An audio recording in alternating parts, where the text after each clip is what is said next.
वाह वाह वाह वाह, तमाम वॾी ख़ुशी थी। असांजो देरीना मुतालबो ये जेको साईं पीर अलीदर शाह क़ब्रिस्तान खां जेका लिंक गिटी आहे इन सां किरास जेको टुटल हो सालनि खां वठी।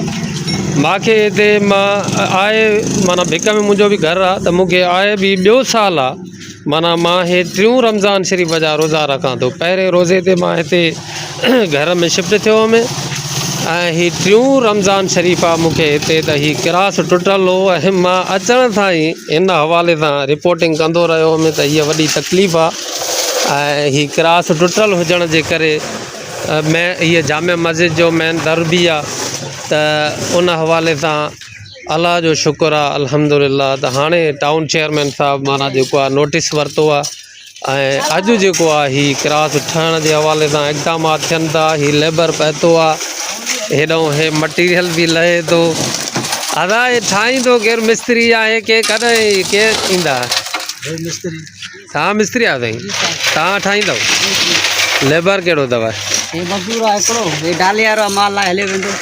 हे त डाले वारो आहे मटीरियल लाइ हलियो वेंदो। माना तव्हां मिस्त्री आहियो? तव्हांजो नालो छा आहे? टाउन जा सभु कम तव्हां कंदा आहियो या? न साईं प्राइवेट आहियूं। प्राइवेट। हाणे तव्हां कंहिंजे हुकुम ते हिते आया हो? उनखे वरी कंहिं ॿिए चयो हूंदो, वरी उनखे कंहिं मोकिलींदो आहे नजब ख़ान। नजब ख़ान बोतार कंहिंखे मोकिलींदो आहे? नसरुल्लाह खे। नसरुल्लाह कहिड़ा? उहो उस्ताद आहे असांजो वॾो, बंगलो जा कम कंदो अथव, टाइल मार्बल। हा उन उस्ताद नसरुल्लाह केरु आहे? शेख साहब जिंदे दरे जो आहे? अच्छा ठीकु आहे। जिंदे दरे जा शेख सुठा कारीगर आहिनि, महिनती आहिनि। बहरहाल हिकिड़ी सुठी अॼु ठही वेंदो, अॼु मुकमल ठही। हिनखे थोरो कुशादो बि कयो तव्हां जेकॾहिं ॾिसो न। हाणे हीअ नाली आहे, मुंहिंजे ख़्याल में तव्हां हिन जे मथां ई रखंदव इहे स्लैब त इहो त पोइ माना न थियो न बार भली लॻे भाऊ। ॻाल्हि त ॿुध न, हाणे हीअ नाली माना ईअं सम्झो गिराट त हण भाऊ, हाणे गिराट हिते माना हीअ गिराट आहे छड़ी नाली सिकद अथई गिराट खे यार। बसि हीअं जो कयूं पियो हाणे मुंहिंजी नसर खां वठी नसर ताईं थो अचे त माना हे गिराट नाली भाऊ। हे पोयों हेॾा सारा महलो आहे नेकर आहे त हिनखे तव्हां एॾो कमु बि कयो था त हिनखे तव्हां थोरो कुशादो कयो।